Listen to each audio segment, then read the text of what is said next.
परमेश्वर की, बोलो प्रभु यीशु मसीह की, बोलो पवित्र आत्मा की। आपकी आवाज के अनुसार प्रभु आपको आशीष दे। जय मसीह की। बहुत खुशी की बात है मेरे लिए भी कि मैं आपके बीच में आ सका। ये और भी ज्यादा ऑनर की बात है, सम्मान की बात है कि कभी मैं यहीं का छात्र रहा, आप भी मेरे गुरु रहे हैं किशोर सर, और विश्वास साहब का नाम बहुत सुना है। ऐसे बड़े प्रभु के दास जिन्होंने बहुत सेवकाई के झंडे गड़ाए हैं, उनके सामने खड़े होकर वचन को प्रचार करना, ईश्वर के दिए हुए अवसर के लिए मैं धन्यवाद देता हूं। आप दोनों को सम्मान, और हमारे सभी विश्वासी भाई बहनों को दिल से मेरा बहुत बहुत प्यार और पुनरुत्थान दिवस की बहुत बहुत मंगल कामनाएं। ईश्वर का वो उत्साह, वो जुनून हमारे अंदर सदा बना रहे, यही मेरी प्रार्थना है। हम सब अपनी बाइबलों को उठा ले एक बार फिर से, बोले मेरे साथ साथ। ये मेरी बाइबल है, इसमें मेरे विषय में जो कुछ भी लिखा है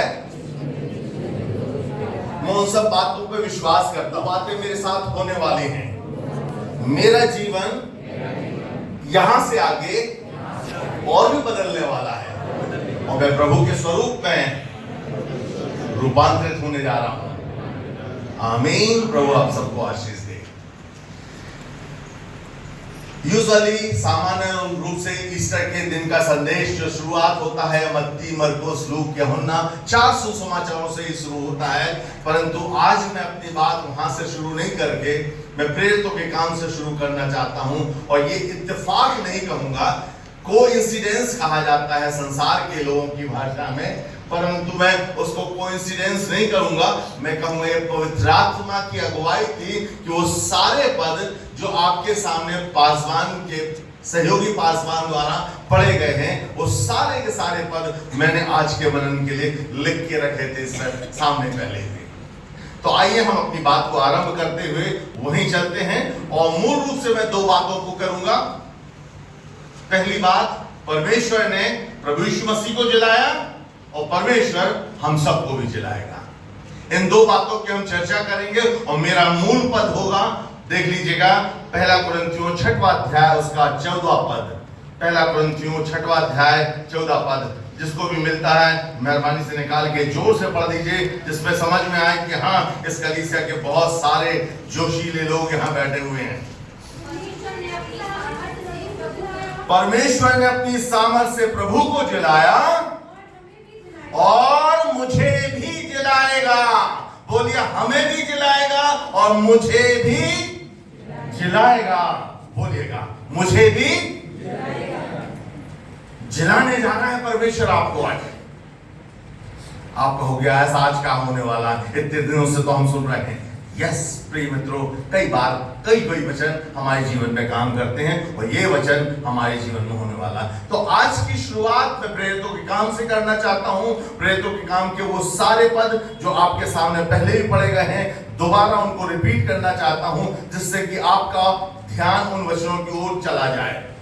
पहला पद पढ़ा था पन्ने प्रेरितों के काम 2 अध्याय उसका 14 पद, जहां पर लिखा है कि पतरस साथी लोगों के साथ में बैठ करके 10 दिन से प्रार्थना कर रहा था, और प्रार्थना करते करते अचानक से परमेश्वर की वो प्रतिज्ञा पूरी हो गई जो योएल नबी ने की थी कि उनके ऊपर पवित्र आत्मा उतर आया। ये सब पवित्र आत्मा से भर गए। आग की जीवन पट्टी उनको दिखाई दी और उनके सिर के ऊपर उतर गई। उनकी जीवन से एक नई ऊर्जा निकलने लगी, उनके मुंह से एक नई भाषा निकलने लगी, और जो वहां सुन रहे थे आसपास के लोग कहने लगे, शराबी लोग हैं, ये मछुआरे लोग हैं, सुबह से शराब पी ली है और इसीलिए आए बाएं कुछ भी बक रहे हैं। परंतु पतरस 11 के साथ खड़ा हुआ, और खड़े होकर क्या कहता है सुनिएगा। तब पतरस उन 11 के साथ खड़ा हुआ और ऊंचे शब्द से कहने लगा, हे यहूदियों, और आप बोल सकते हे ललितपुर वासियों और यरूशलेम के रहने वाले, जान लो, कान लगाकर हमारी बातें सुन लो। 22वें पद से, यीशु नासरी एक मनुष्य था जिसका परमेश्वर की ओर से होने का प्रमाण उन सामर्थ के कामों और आश्चर्य के कामों और चिन्हों से प्रकट है जो परमेश्वर ने तुम्हारे बीच में उसके द्वारा कर दिखाए, जिसे तुम आप ही जानते हो। उसे यीशु को परमेश्वर की ठहराई हुई योजना और पूर्व ज्ञान के अनुसार पकड़वाया गया। तुमने अधर्मियों के हाथ से क्रूस पर चढ़वा करके मार डाला, परंतु हम सब मिलके पढ़े, परंतु उसी को परमेश्वर ने मृत्यु के बंधनों से छुड़ा करके जिला दिया।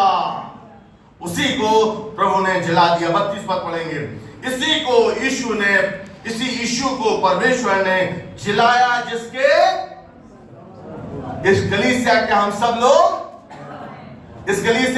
लोग गवाह हैं। अगले पद पढ़ते हैं उसके बाद 3:15 में क्या लिखा? तुमने जीवन के कर्ता को मार डाला, जिसे परमेश्वर ने मरे हुओं से जिला दिया, और इस बात के हम सब गवाह हैं। उसके बाद 4:10 में देखिए, तो तुम सब और सारे ललितपुर वासियों जान लो कि यीशु नासरी के नाम से जिसे तुमने क्रूस पे चढ़ाया, परमेश्वर ने मरे हुओं में से जिला दिया है। आज वो दिन है जिस दिन यीशु मसीह को जिला दिया, परमेश्वर ने जिला दिया। परमेश्वर का नाम यहाँ पे हो रहा है, और मैं कहना चाहता हूँ परमेश्वर ने मसीह को जलाया, वो हम सबको भी जलाएगा, हमारे शहरों को जलाएगा, हमारे गांव को जलाएगा, उनको नई जिंदगियां देगा। बहुत लोग जो हैं इस वचन के ऊपर बहुत गहरा विश्वास करते हैं, और जो लोग बहुत गहरा विश्वास करते हैं उन सबसे मैं कहना चाहता हूं, अपने हाथ उठा के कहो, मैं धन्य हूं कि मैं प्रभु यीशु के जी उठने पे विश्वास करता हूं। बोलिए। अजीब सी बात लग रही होगी, पर मालूम है आपको यूहन्ना 20 अध्याय के 21 पद में क्या लिखा है? वहां पे लिखा हुआ है, थोमा कहने लगा, मैं तो तब तक विश्वास नहीं करूंगा जब तक कि छेद भी नहीं देख लूंगा, और छेद में अपने। और यीशु मसीह उसके सामने आए या नहीं आए? आ गए और कहा, देख ले बेटा, अविश्वासी ना हो पर विश्वासी हो जा। और उसके बाद क्या बोलते हैं?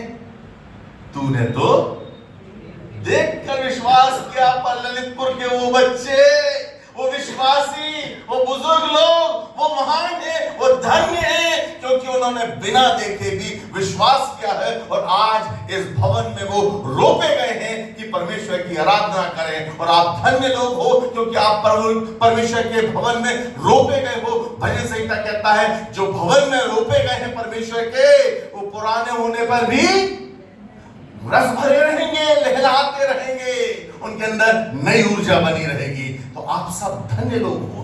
परंतु मैं दूसरी बात उनके लिए कहना चाहता हूं जिनके मन में थोड़ा थोड़ा सा संदेह है, यीशु मसीह सच्ची में जी उठा है, नहीं उठा है, पता नहीं। मम्मी पापा तो कहते हैं, सिखाया है, संडे स्कूल में सिखाया है, हम जाते हैं चर्च, सीख के आते हैं, देखा नहीं है, अनुभव नहीं किया है। मैं आप सबको कुछ पद देना चाहता हूं वचन से, और बहुत सरल सी गवाहियां हैं, छोटी छोटी सी गवाहियां हैं उनके लिए जिनके मन में अभी विश्वास पूरा गूढ़ ठोस मजबूत नहीं है, उनके लिए कुछ पद देना चाहता हूं। पहला पद है आपको मार्था की कहानी, सब जानते हैं, सारी बहनें जानती हैं, पढ़ते हैं। बताइए क्या थी मार्था की कहानी? मार्था ने जाके देखा कब्र का पत्थर लुढ़का हुआ है, अंदर झांक के देखती है, वहां पे यीशु मसीह की देह नहीं है, और दौड़ के खबर देती चेलों को कि उन लोगों ने तो उसकी देह को उठा करके ले गए हैं, हमें नहीं मालूम। चेले दौड़ते आते हैं, देखते हैं यीशु मसीह की देह नहीं है, और आपको ये कहानी पूरी मालूम है। अंत में क्या होता है? मार्था रोती हुई उसी बगिया में घूम रही है, टहल रही है, और एक आदमी दिखता है तो उसके पास जाके कहती, ये समझ के कि वो माली है, क्या तूने मेरे प्रभु को यहां से उठा के कहीं रख दिया है? अगर तेरे पास जगह नहीं है मुझे दे दे, मैं अपने घर ले जाऊंगी। और क्या हुआ फिर? आप भी बताएं।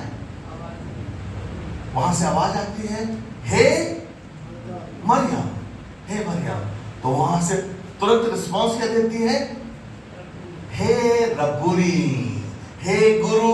आवाज को पहचान गई, यीशु जी उठा है। उसके बाद उसको यीशु मसीह को पकड़ना चाहा, लिखा है उसने यीशु मसीह को छू लिया। तो यीशु मसीह कहते हैं मुझे मत छूना नहीं लिखा है, एक्चुअली इंग्लिश में लिखा डोंट क्लिंग विथ मी, मुझको पकड़ के रोक मत ले, अभी मुझे पिता के पास जाना बाकी है। तूने देख लिया मैं तेरे विश्वास को जगाना चाहती था, जगा दिया, तेरा विश्वास जाग गया है, तू जी उठी है, धन्य है तू। उसके बाद आपको मालूम है 12 डिसाइपल्स की कहानी, 12 शिष्यों की कहानी, ये सब के सब बड़े उत्साही थे। यरूशलेम तक यीशु मसीह के साथ आए थे, सप्ताह भर बहुत अच्छे से गुजारा था। पर गुरुवार की शाम प्रभु भोज खाने के बाद जब गतसमनी के बाग में सिपाही लोग आए, पुरनी आए, महायाजक की ओर से कुछ लोग आए लाठियां और तलवार लिए हुए, तो 12 चेले क्या हुआ, सबके सब भाग खड़े हुए, सब चले गए और यीशु मसीह के साथ फिर कोई नहीं था। और क्या लिखा है, डर के मारे उन्होंने अपने घरों के दरवाजों को बंद कर लिया था। ऐसा ना हो कि जो यीशु मसीह के साथ हुआ है वो मेरे साथ भी हो जाए, और वो डर के मारे दरवाजे बंद कर लिए। और यीशु मसीह क्या होता है, बीच आके खड़े हो जाते हैं, कहते हैं तुम्हें शांति मिले, आके मेरे हाथों पांव को छू लो और देखो कि मैं वही हूं कि नहीं। ये सारी गवाही आपने सुनी है जय मसीह की, सब जानते आप लोग। पढ़ते जाना पूरा यूहन्ना का सुसमाचार का 19 अध्याय 20 अध्याय को पढ़ लीजिएगा। उसमें आपको 12 शिष्यों की कहानी मिलेगी, उसमें आपको थोमा की कहानी भी मिलेगी जिसको यीशु मसीह ने हाथ पांव दिखा दिए थे। वहां आपको पतरस की कहानी भी मिलेगी जो वापस मछली पकड़ने के धंधे में चला गया था, बैकस्लाइड हो गया था। उसने कहा 3.5 साल हमारे बर्बाद हुए, यीशु मसीह मारा गया है, अब कुछ बाकी नहीं रहा है, चलो मैं तो जा रहा हूं अपने धंधे में। उसके साथी लोग भी वापस चले गए, पर उसको भी दर्शन देके यीशु मसीह ने कहा मैं जीवित हूं और तू मेरी भेड़ों को चला। उसके बाद आपको मालूम है मार्ग में एक शत्रु था जो कलीसिया को सता रहा था, उसका नाम शाऊल था। शाऊल को भी दर्शन देते हैं और कहते हैं तू मुझे क्यों सताता है, याद रख धार हथियार पे तू लात मारेगा तो नुकसान तेरा ही होगा, इसलिए अब उठ और जो मैं कहूं वो कर। और उसने गवाही दी और यीशु मसीह के लिए इतने दुख सहे, वो अंत में वो कहता है यदि मसीह की देह में उसके दुखों की कुछ कमी रह गई होगी तो उस कमी को मैं अपनी देह में पूरी कर देता हूं, उसके दागों को मैं अपनी देह में लिए फिरता हूं। वो भी गवाह बन गया था प्रिय मित्रों। जो सताने वाला था वो प्रचारक बन गया था, जो शाऊल था वो पौलुस बन गया था। वो अंत में कहता है मेरे लिए जीना मसीह है और मर जाना लाभ है, मैं और भी उत्तम समझता हूं तो उसके पास जाके रहूं। उसके बाद आपने उसकी 1-2 गवाहियों को मैं जरूर बताना चाहता हूं। 1 कुरिन्थियों 15 अध्याय 3 से 8 पद को पढ़ लेंगे। 1 कुरिन्थियों 15 अध्याय 3 से 8 पद जल्दी से निकालें और पढ़ते जाएं, मेरी सहायता करें। ये पौलुस ही बोल रहा है, इसी कारण मैंने सबसे पहले तुम्हें वही बात पहुंचा दी जो मुझे पहुंचानी थी कि पवित्र शास्त्र के वचन के अनुसार यीशु मसीह हमारे पापों के लिए मारा गया और बांधा गया। हाँ। और पवित्र शास्त्र के अनुसार तीसरे दिन जी भी उठा। और कैसा वो तब 500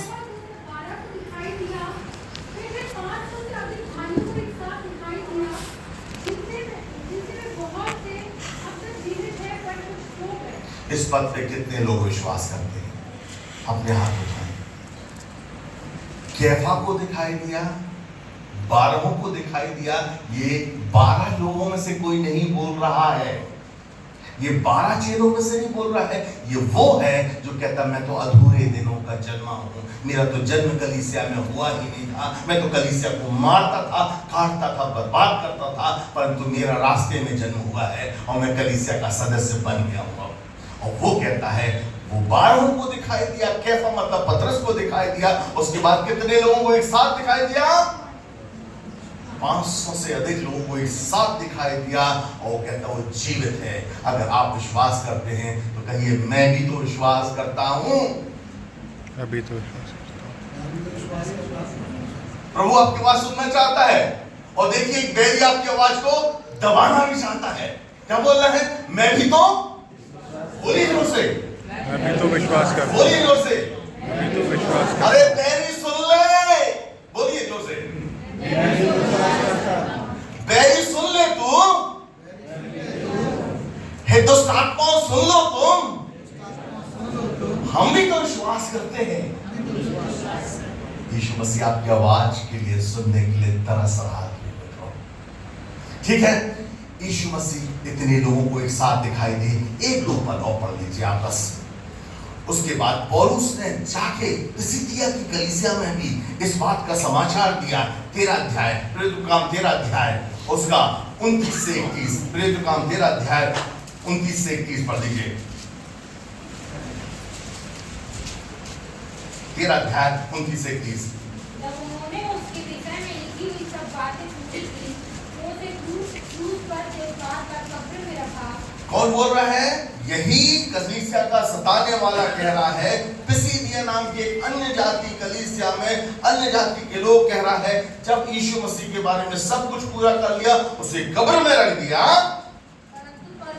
परंतु पे लाल गोला जरूर लगा लेना, क्योंकि ये एक बहुत ऐसी बात है जो सारी बात का अंतर ले आती है। परंतु परमेश्वर ने उसे मरे हुओं में से जिला दिया, परंतु परमेश्वर ने उसे मरे हुओं में से जिला दिया। ऐसे ही प्रेरितों काम 1 अध्याय के 3 पद में लिखा हुआ, उसने दुख उठाने के बाद बहुत से पक्के प्रमाणों से अपने आप को जीवित दिखा दिया।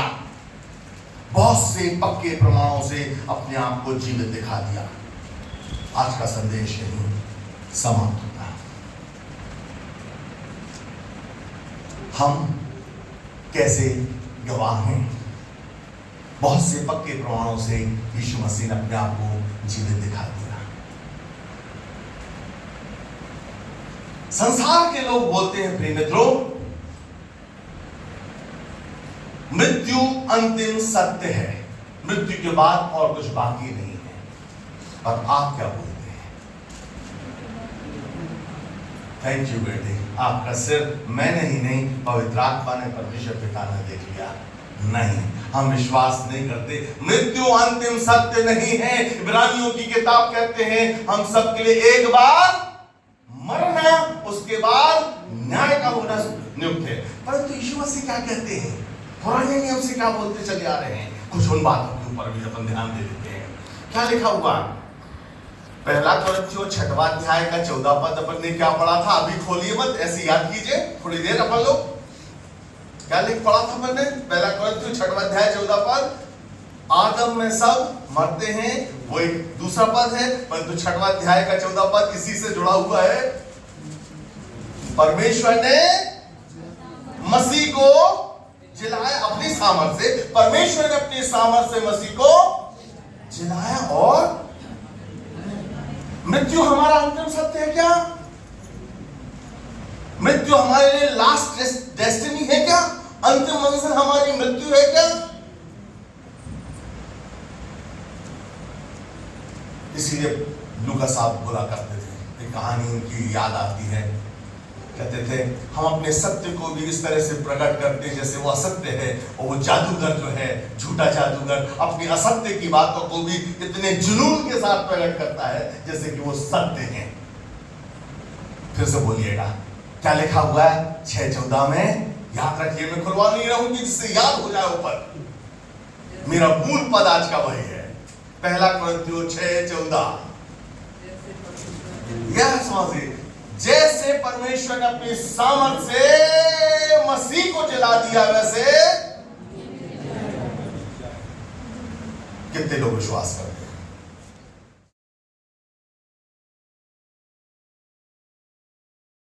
मेरी कोशिश करेगा कि आपका हाथ नीचा रहे, और पवित्र आत्मा आपकी अगुवाई करेगी कि आपका हाथ ऊपर जाए।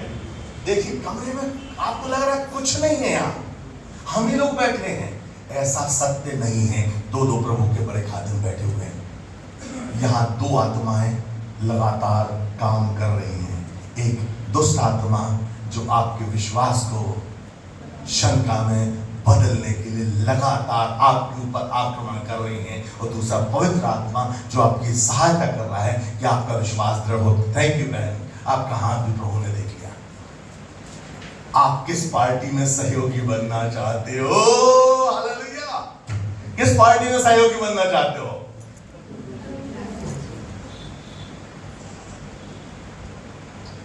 देखिए, बैरी की कोशिश होती है हमेशा। सुबह भी आज पढ़ लिया था अपन ने, चोर काहे के लिए आता है?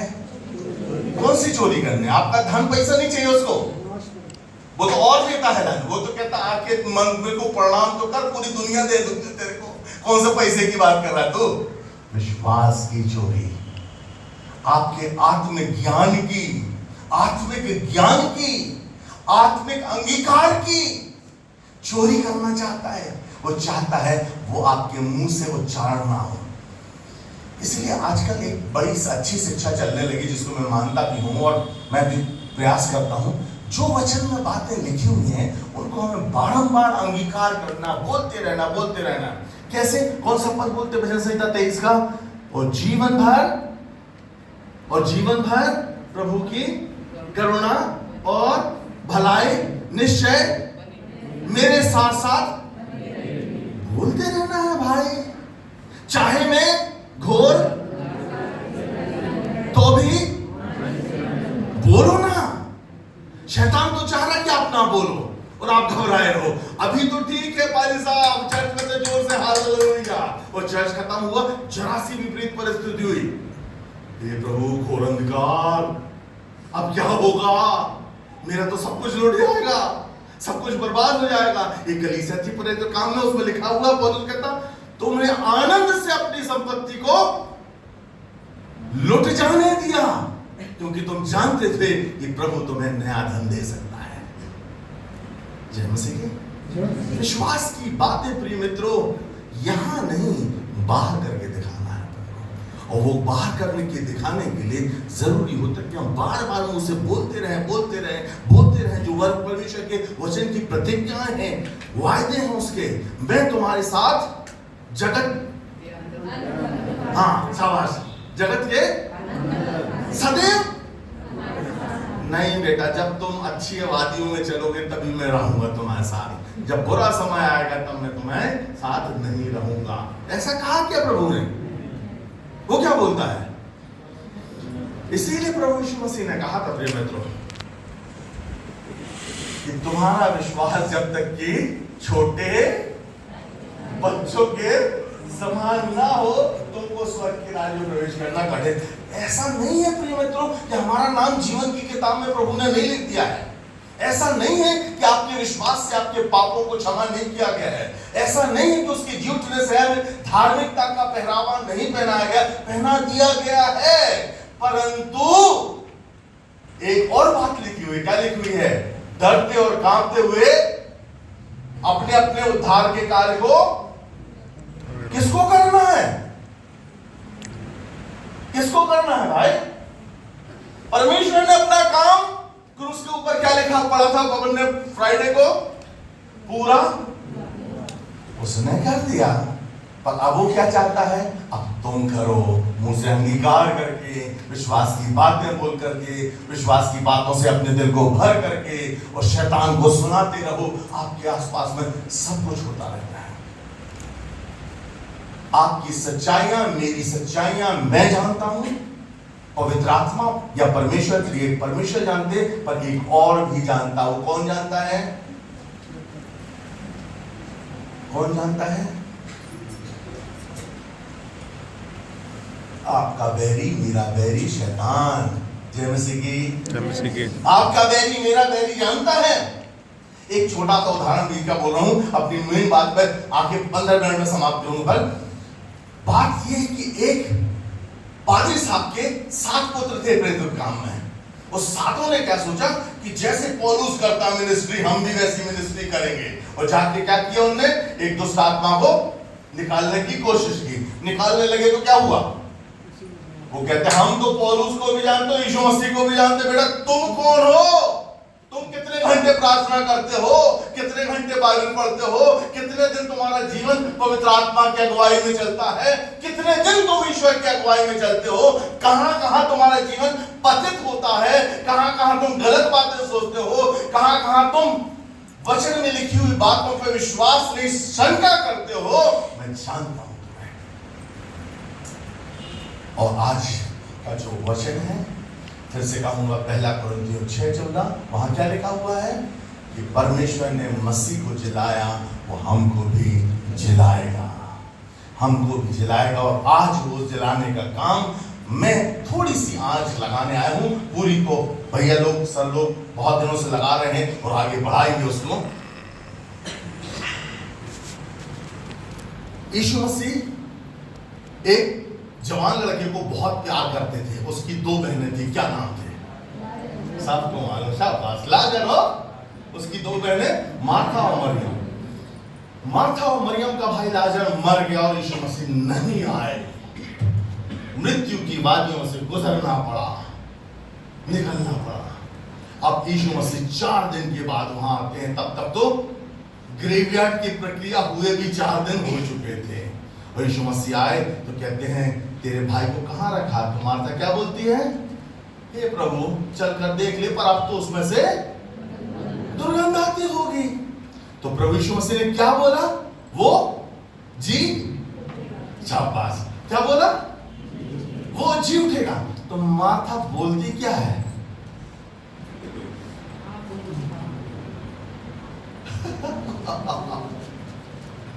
बोलती ये है, हाँ प्रभु, मुझे मालूम है आखिरी दिन में, अंतिम दिन में वो जी उठेगा। पर यीशु मसीह ने कहा, हाँ बेटा, शाबाश, वेरी गुड, अंतिम दिन में उसको मैं जिला उठाऊंगा। या कुछ और किया है? और फिर क्या कहा यीशु मसीह ने? यदि तू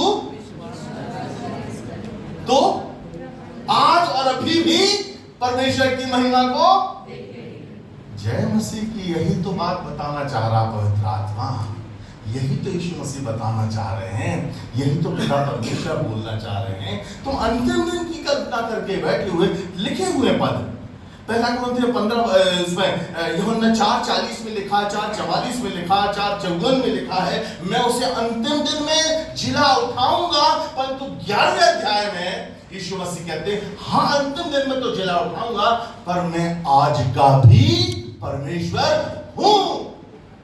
मैं केवल अंतिम दिन का परमेश्वर नहीं हूं, मैं आज का भी परमेश्वर हूं। आप में से कितने विश्वास करते हैं कि वो आज का परमेश्वर है और आज मेरे जीवन में कुछ कर सकता है? आपने क्रूस की घटनाओं में एक घटना सुनी थी। डाकू से क्या कहा था यीशु मसीह ने? हालेलुया, जय मसीह की। क्या बोला? अंतिम दिन की बात नहीं कर रहा हूं बच्चों, अंतिम दिन तो होगा बहुत कुछ, मैं जिलाऊंगा तुमको, नई जिंदगी दूंगा, परंतु मैं केवल अंतिम दिन का परमेश्वर नहीं हूं, मैं आज का परमेश्वर हूं। और इब्रानियों में क्या लिखा? वो जैसा कल था आज है वैसा भविष्य में रहेगा, युगानुयुग रहेगा। आज कितने लोग एक्सपेक्ट करते हैं कि ईश्वर कुछ करेगा मेरे जीवन में? अगर आप उम्मीद करोगे तो प्रभु काम करेगा। बिना दोनों हाथ के जोड़े ताली नहीं बजती है। यीशु मसीह ने जितने भी चमत्कार सुसमाचारों में किए थे, उन सब में यीशु मसीह ने कहा, जैसा तेरा, आपको सब मालूम है, बस उसको निकालना है, उसका अंचालन करना, जैसा तो यीशु मसीह ने मार्था से क्या कहा? यदि तू अभी भी विश्वास करेगी तो तू अभी परमेश्वर की महिमा को देखेगी। जय मसीह की।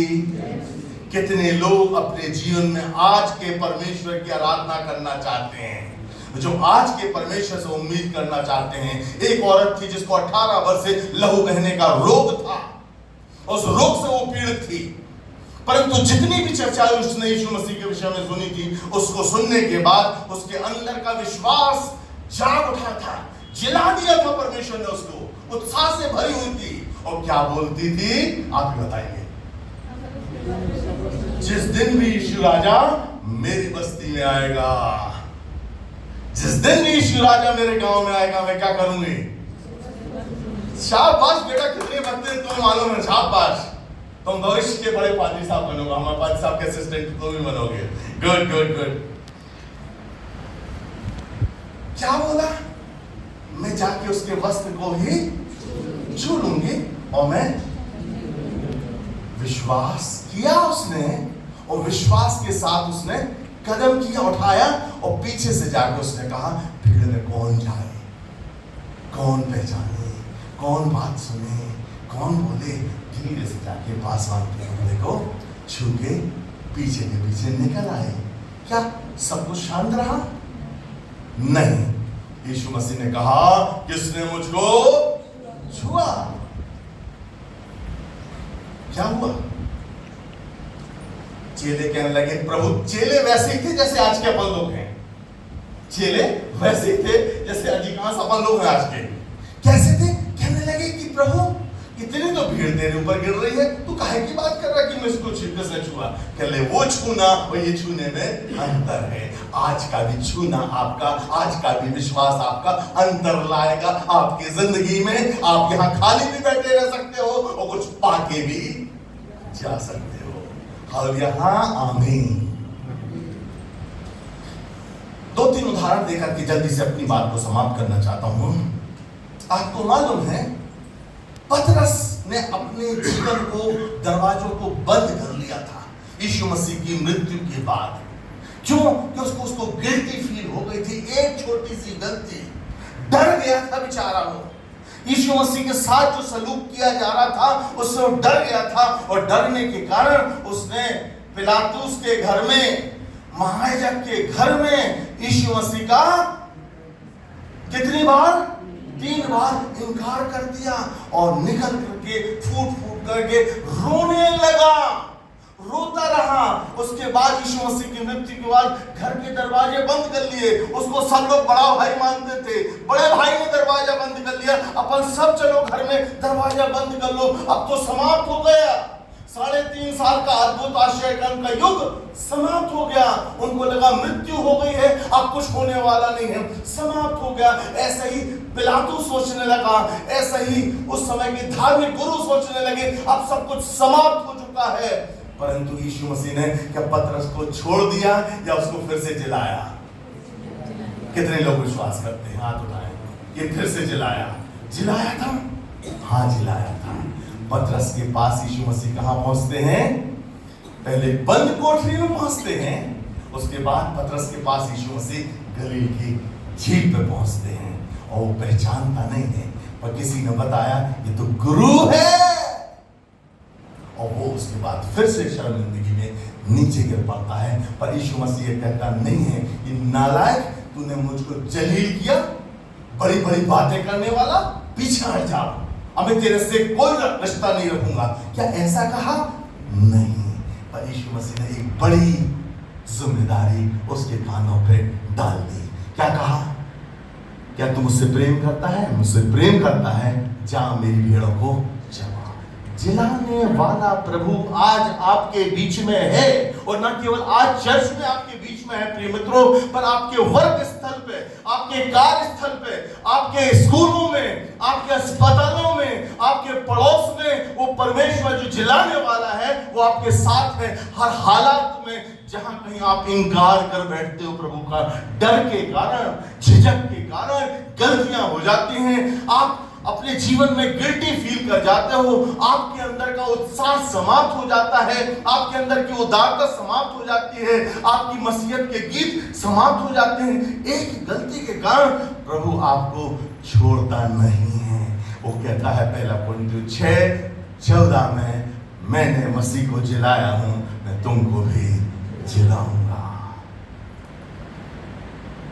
आपको मालूम है एक दूसरा उदाहरण, एलिया एक बहुत बड़ा सेवक था। सब जानते हैं ना एलिया कितना बड़ा सेवक था। उसने क्या किया था? सबसे बड़ा आश्चर्य, अपने कहने से 3.5 साल तक के लिए बारिश को रोक दिया था। शाबाश बेटा, 3.5 साल के लिए उसने कहा कि मेरे कहने से बारिश नहीं होगी। जब मैं कहूंगा तब बारिश होगी। तुम पाप कर रहे हो और तुम्हारे पाप के कारण मेरी तरफ से ये फैसला है। और प्रभु ने उसके फैसले का आदर किया। 3.5 साल तक के सारी बारिश रोक दी गई। उसके बाद 3.5 साल के बाद एक दिन वो बुलाता है उस देश के राजा को। उसका नाम क्या था? हाँ? आकान, आहाब। कितने जानते हैं? जय मसीह की कोई बात नहीं, प्रभु जिलाने आया है, आपको जिलाएगा। आकान उसने अपने राजा को बुलाया जिसका नाम आहाब था। उसकी पत्नी का नाम इजेबेल था। हालेलुया, जय मसीह की। थोड़ा थोड़ा आपके बीच में काम कर रहा हूं। उसने बुलाया आपको और उसके बाद कहा, बाल के पुजारियों तुम भी आ जाओ और मैं भी आ रहा हूं अपने लोगों के साथ में। और तुम लोग प्रार्थना करो तो तुम्हारा परमेश्वर बारिश करता है कि नहीं, और तुम्हारी भेंट को प्रभु स्वीकार करता है कि नहीं। और क्या हुआ? बाल के पुजारी सुबह से लेकर दोपहर तक, शाम तक चीखते रहे, चिल्लाते रहे, पुकारते रहे और ये खूब मजाक उड़ाता रहा। अरे सो गया होगा तुम्हारा देवता यात्रा पे होगा, और जोर से पुकारो, सुन ले। कुछ नहीं हुआ। उसने कहा तुम्हारी बारी समाप्त हो गई, अब मेरी बारी है, अब मैं करूंगा। मेरे लिए एक वेदी बनाओ, उसके चारों तरफ गड्ढा खोद दो, उसके लिए ऊपर लकड़ियां जमा दो। अब इतना पानी भर दो कि वो पानी भर के वो वेदी पे से नीचे गड्ढों में भर जाए। उसके बाद उसने सिर्फ एक छोटी सी प्रार्थना की, हे प्रभु मुझे और मेरी भेंट को ग्रहण कर। और क्या हुआ? एक झटके में स्वर्ग से आग गिरती है और सब कुछ। उसके बाद क्या करता वो? क्या करता है? कहता सारे बाल के पुजारियों को पकड़ लो और उनको, उस प्रभु के दास ने सबको वहीं के वहीं बलि चढ़ा दिया। महान काम कर दिया। अब आहाब ने वहां से निकला और थोड़े से भात के बराबर का बादल दिखाई देता और भारी बारिश की सनसनाहट आती है और चला जाता। और घर में जाके, अब आगे की कहानी बताइए बहनों, खूब जानते हैं आपको। आगे की कहानी बताइए। उसने जाके अपनी पत्नी इजेबेल को सब कुछ बता दिया। क्या बता दिया? अरे वो नालायक एलिया बहुत बड़े काम किया उसने तो तेरे बाल के पुजारियों सबको मरवा डाला। कितने थे गिनती में? नहीं, मुझे नहीं मालूम और भूल गया मैं। ठीक, मरवा डाला। इजेबेल ने क्या किया? पढ़ लीजिए, अपन पढ़ लेते जल्दी से। इजेबेल ने क्या किया? कोई पढ़ना चाहता है जल्दी से? पहला राजा 19 अध्याय 1 से 16 में निकालते अपन। 19 अध्याय, पहला राजा 19 अध्याय। ये क्या बता रहा हूं मैं? परमेश्वर मरे हुए जिंदगी को जिलाता है। देखिए पहले पद से पढ़ते, जल्दी पढ़ दीजिए कोई मेरी मदद करते हुए।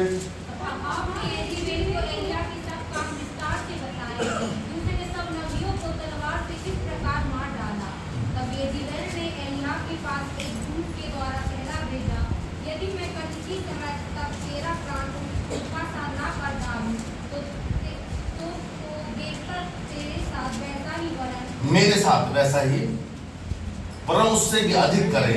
यह देख एलिया अपना प्राण लेकर भागा। इतना बड़ा नबी। जय मसीह की गुड मॉर्निंग सबको, पुनरुत्थान दिवस मुबारक हो। इतना बड़ा नबी क्या हो रहा? इलीजबेल की एक धमकी से भूल गया कि परमेश्वर ने क्या काम किया। कभी कभी एक धमकी प्रिय मित्रों बड़े बड़े नबियों को भी धराशायी कर देती है, उनको मजबूर कर देती है, इतना डरा देती है।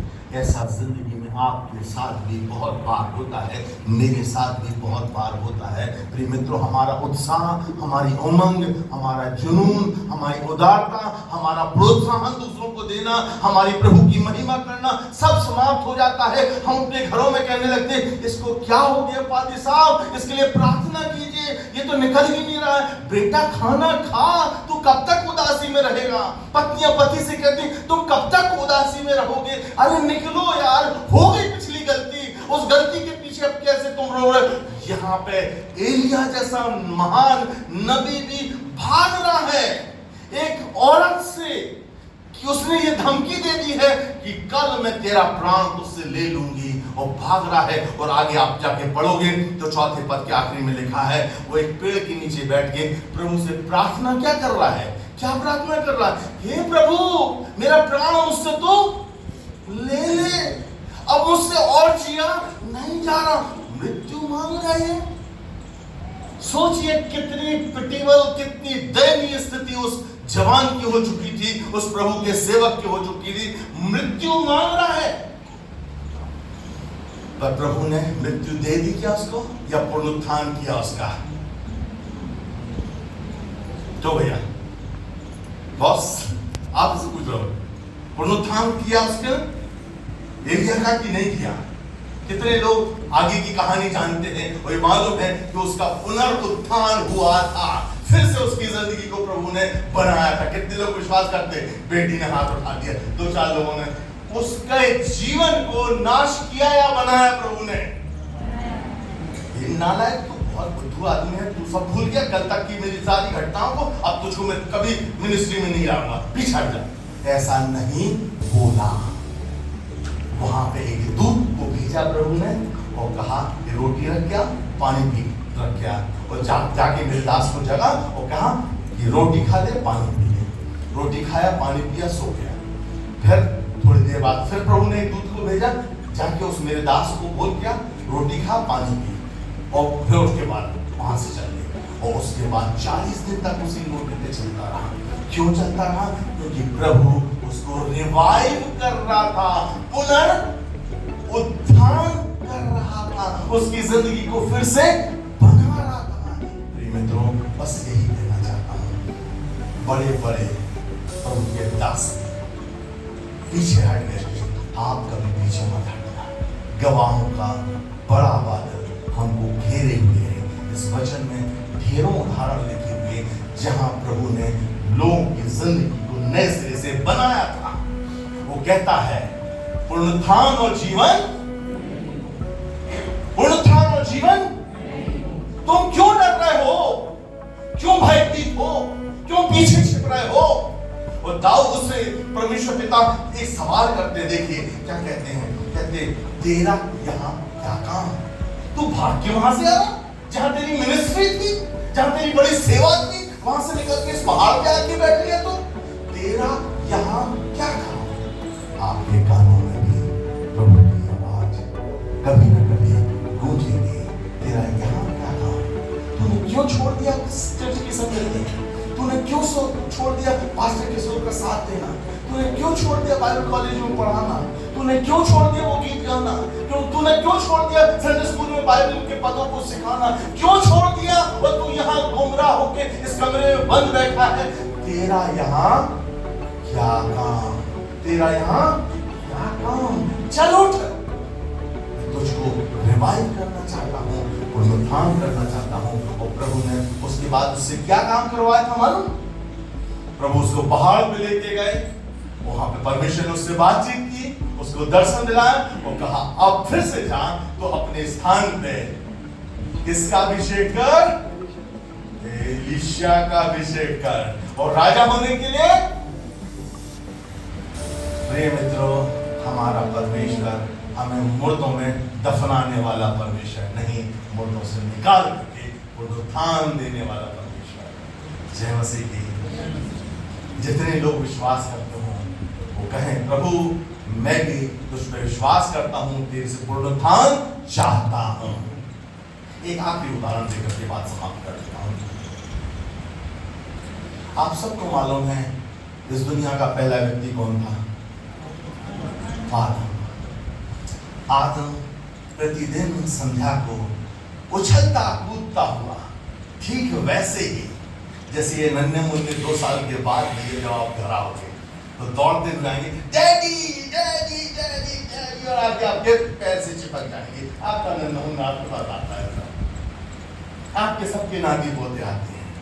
आदम ऐसे ही प्रतिदिन प्रभु के पास आता था, एक उत्साह था, जुनून था। प्रभु ने कहा तू जो नाम देगा इन सब का, इन जानवरों का, वही नाम हो जाएगा, तेरे लिए मैं सबको स्वीकार करूंगा। प्रभु ने कहा ठीक है, जो नाम देना दे दे। उसने नाम देता गया, प्रभु ने स्वीकार कर लिया।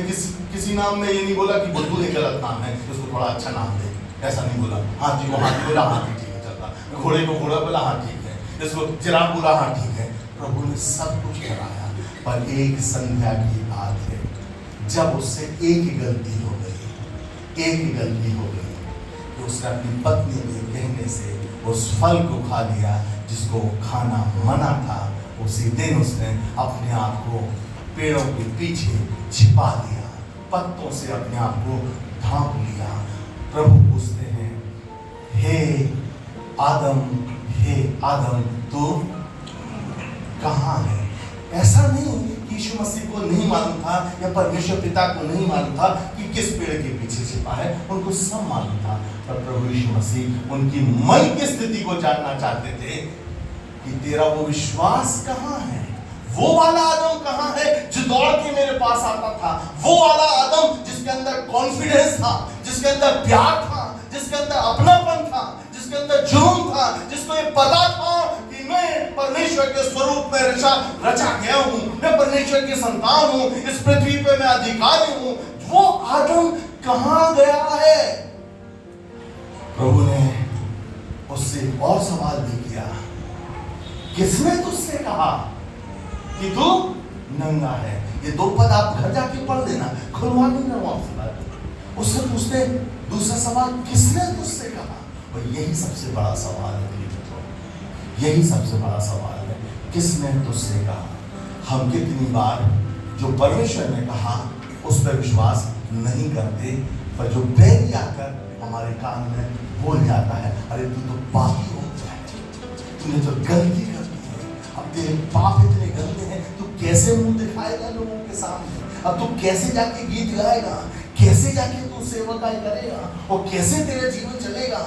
हम उसकी बातों पे इतना दिल लगा लेते हैं, अपने आप को पीछे छिपा लेते हैं। और प्रभु कहता, किसने तुझसे कहा कि तू नंगा है? मैं तेरा पिता तेरे सामने खड़ा हूं, तू पत्तों से ढांपता है, मैं तेरे को पुनरुत्थित करके तेरे चारों तरफ चमड़े के वस्त्र को पहनाता हूं, धार्मिकता के वस्त्र को पहनाता हूं। मैं तुझको जगाने के लिए, मैं तुझको जिलाने के लिए, मैं तुझको नया जीवन देने के लिए मैं तेरे पास उपलब्ध हूँ। विश्वास कर, केवल अंतिम दिन में नहीं, आज भी मैं तुझको जिलाने के लिए सक्षम हूँ और तत्पर हूँ और तेरे नजदीक ही खड़ा हूँ। जितने लोगों ने रिसीव किया हो, एक बार जोरदार प्रभु के लिए ताली बजा दें।